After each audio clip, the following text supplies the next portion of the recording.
आपका स्वागत है आपके अपने YouTube channel dream achievers academy पे। तो एक और आपका न्यू टॉपिक आया है जो आपका oogenesis है, चैप्टर नंबर 3 क्लास 12 से लिया गया है।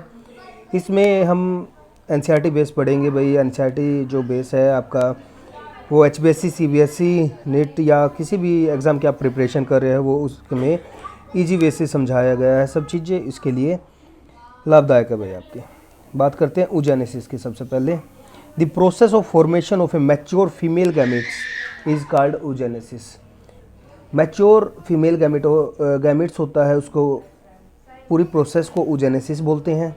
विच is markedly different from spermatogenesis, जो कि स्पर्मेटोजेनेसिस से बिल्कुल अलग है। oogenesis is initiated during the embryonic development stage. जो oogenesis है वो एम्ब्रियोनिक की डेवलपमेंट स्टेज से स्टार्ट होता है। When a couple of million gametes mother cell oogonia are formed within each fetal ovary। भाई fetal ovary के अंदर क्या होता है, आपके मिलियन ऑफ गैमेट्स की फॉर्मेशन हो जाती है। गैमेट्स मदर सेल की, गैमेट्स मदर सेल मतलब oogonia की फॉर्मेशन हो जाती है। कब की बात है ये? fetal ovary के अंदर। fetal ovary में मतलब बर्थ से पहले की बात है। no more oogonia are formed and added after birth। Birth के टाइम के बाद उसमें ना तो कोई oogonia ऐड किया जा सकता है। These cells start divisions and enter into prophase first of meiotic division। ये सेल क्या करते हैं? डिवीजन करना शुरू कर देते हैं और meiotic डिवीजन करते हैं ये भाई। and get temporarily arrested at the stage called primary oocyte। इसके बाद जब meiotic डिवीजन होती है उसके बाद primary oocyte की फॉर्मेशन हो जाती है। Each primary oocyte then gets surrounded by a layer। जो आपका प्राइमरी oocyte है उसके अपर को एक लेयर प्रेजेंट होती है, जिसको कौन सी लेयर होती है? वो ग्रेनुलोसा सेल की जो लेयर प्रेजेंट है उसको क्या बोलते हैं? प्राइमरी फॉलिकल बोलते हैं। दोबारा सुनना भाई, प्राइमरी फॉलिकल क्या है कि प्राइमरी oocyte के सराउंडिंग चारों तरफ से एक लेयर प्रेजेंट होती है ग्रेनुलोसा सेल की, उसको क्या बोलते हैं? Primary follicles.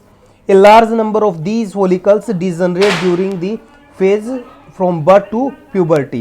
ये क्या काम करते हैं कि जब डिजनरेट हो जाते हैं कुछ फॉलिकल्स बर्थ से प्यूबर्टी के टाइम पे, और एट द लास्ट प्यूबर्टी के टाइम पे 60,000 से लेके 80,000 तक प्राइमरी फॉलिकल्स एक फीमेल बॉडी के अंदर, फीमेल ओवरी के अंदर बचते हैं। भाई क्या होता है? रीजनरेट हो जाते हैं बर्थ से प्यूबर्टी तक, और प्यूबर्टी के टाइम पे 60 से 80 हज़ार प्राइमरी फॉलिकल ही प्रेजेंट रहते हैं ओवरीज में।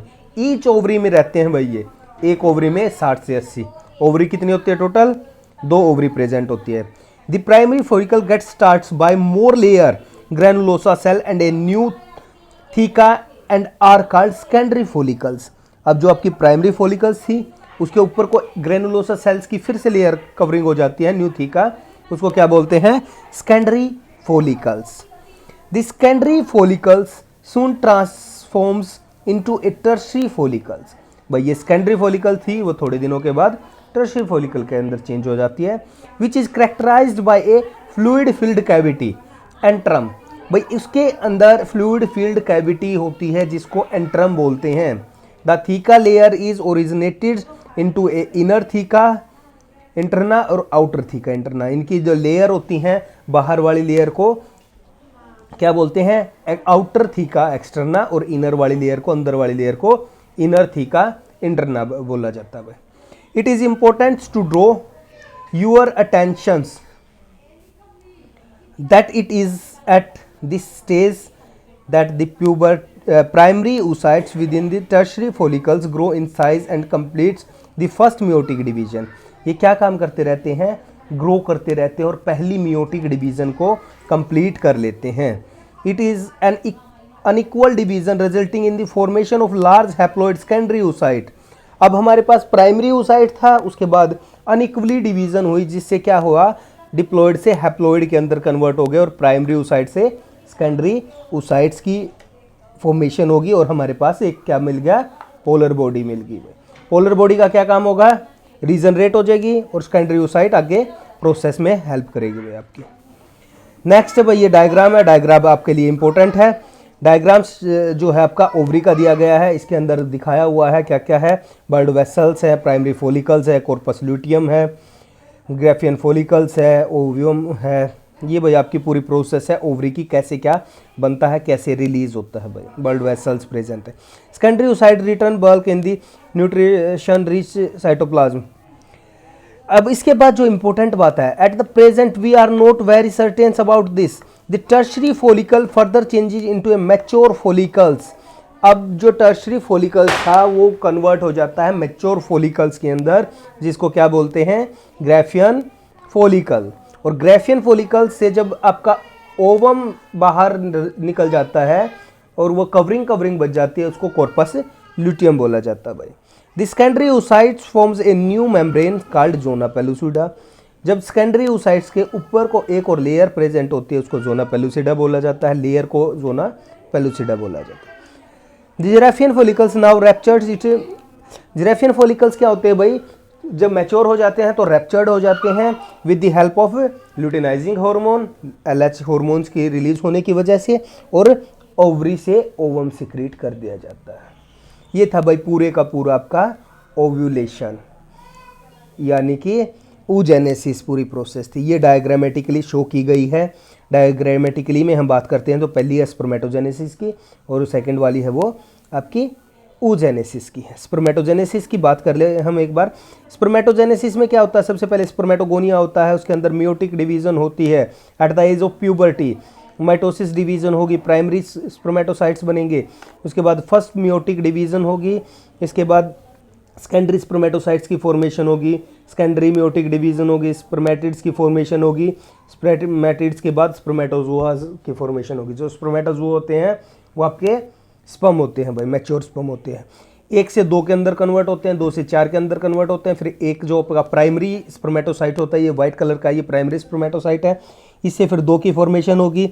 अब ये सेकेंडरी स्पर्मेटोसाइट्स हो चुके हैं। सेकेंडरी स्पर्मेटोसाइट यहाँ पे जाके ये हैप्लॉइड के अंदर कन्वर्ट होते हैं। प्राइमरी स्पर्मेटोसाइट्स तक क्रोमोसोम नंबर 46 रहता है, ये डिप्लॉइड रहते हैं, यहाँ पे जाके कन्वर्ट हो जाएंगे ये हैप्लॉइड के अंदर, और सेकेंडरी स्पर्मेटोसाइट से स्पर्मेटिड्स की फॉर्मेशन हो जाती है, और स्पर्मेटोजोआ हमें मैच्योर स्पर्म्स की फॉर्मेशन हो जाती है। ऐसे ही oogenesis के अंदर होता है भाई। oogenesis में क्या होता है, oogenesis में 3 फेजेस होते हैं। 3 फेजेस में क्या क्या रहता है, एक तो फीटल लाइफ होती है, फिर एक बर्थ से प्यूबर्टी का टाइम होता है, एक अडल्ट रिप्रोडक्टिव लाइफ होती है। फीटल लाइफ के अंदर क्या होता है कि बर्थ के टाइम पे ही, जब फीटल के अंदर ही प्रेजेंट होते हैं, उस टाइम से ही आपके ओवम बनना स्टार्ट हो जाते हैं, oocytes की फॉर्मेशन हो जाती हैं। oogenesis में माइटोसिस डिवीजन होती है। माइटोसिस डिवीजन क्या करेगी, आपकी 1 सेल से 2 सेल बना देगी, 2 से 4 सेल बना देगी, ये रहेगी भाई आपकी फीटल के अंदर। फिर प्राइमरी जो आपकी oocytes की फॉर्मेशन होगी, प्राइमरी oocyte से जब आपकी मियोटिक डिवीजन होगी, मियोटिक डिवीजन में क्या आएगा, फर्स्ट पोलर बॉडी और सेकेंडरी, फर्स्ट पोलर बॉडी बनेगा और सेकेंडरी oocytes की फॉर्मेशन होगी। सेकेंडरी oocyte के टाइम पे क्रोमोसोम नंबर हाफ हो जाएंगे, हैप्लॉइड में कन्वर्ट हो जाएगा। अडल्ट के अंदर ये चल रही है भाई, अडल्ट रिप्रोडक्टिव लाइफ है। और उसके बाद सेकेंडरी oocytes के अंदर फिर से मियोटिक डिवीजन होगी और ओवम की फॉर्मेशन हो जाएगी, और सेकेंडरी पोलर बॉडी की फॉर्मेशन हो जाएगा। ये पूरे का पूरा भाई आपका oogenesis, स्पर्मेटोजेनेसिस, पूरे का पूरा गैमेटोजेनेसिस से लिया गया है। और गैमेटोजेनेसिस में आपका बताया है कि गैमेट्स की फॉर्मेशन कैसे होती है, दोनों गैमेट्स के बारे में बताया हुआ कि कौन कौन सा गैमेट्स क्या क्या काम करता है। इसी तरह की हर लेटेस्ट वीडियो के लिए हमारे चैनल ड्रीम अचीवर्स अकेडमी को सब्सक्राइब करें। हमारे द्वारा दी गई जानकारी अगर अच्छी लगी है तो वीडियो को लाइक करें, फ्रेंड के साथ शेयर करें। धन्यवाद।